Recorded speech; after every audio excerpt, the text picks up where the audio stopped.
Alors, poursuivons notre entretien avec Isabelle Sapé. Y aura-t-il des changements pour le calcul de la provision pour perte de change? Alors, la provision pour perte de change, les modalités pratiques de son calcul sont précisées dans le plan comptable général actuel, et notamment dans le cas où une entreprise suit une position globale de change, ce qui permet d'évaluer globalement le risque de change.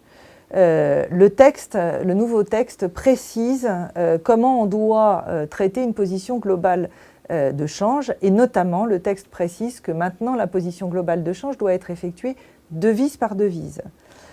Et par ailleurs, dans le plan comptable, il est précisé que les opérations doivent être d'un terme suffisamment voisin, et donc le règlement précise ce que sont des termes suffisamment proches.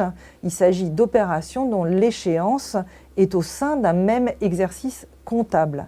Donc dans la pratique, certaines sociétés retenaient un horizon plus lointain de compensation ou géraient une position globale multidevise.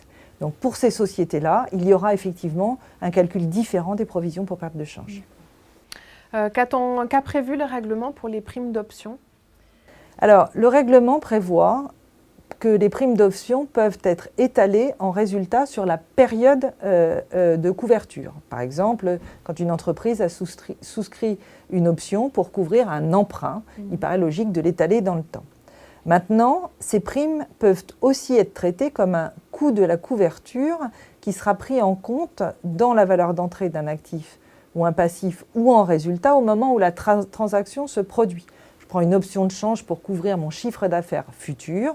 Le règlement dit que dans ce cas-là, je peux prendre le résultat sur cette option au moment où je reconnais mon chiffre d'affaires.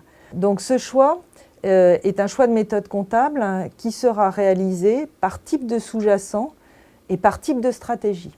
Donc par exemple, une entreprise pourra étaler les primes d'option quand elle utilise des options pour couvrir des emprunts, et elle pourra reconnaître en résultat, au moment où les transactions se produisent, des options, le résultat d'options utilisé pour couvrir du chiffre d'affaires en devise. Donc, c'est un choix de méthode comptable qui devra bien sûr être mentionné et explicité en annexe. Très bien. Qu'en est-il maintenant pour le report et déport? Alors, le report déport, par définition, c'est un coût de portage. Donc, la logique, c'est de l'étaler en résultat financier sur la durée de la couverture. Néanmoins, l'entreprise pourra, sur option, reconnaître pour les transactions futures le report déport en résultat au moment où les transactions couvertes se produisent ou au moment où on reconnaît l'actif dans les comptes.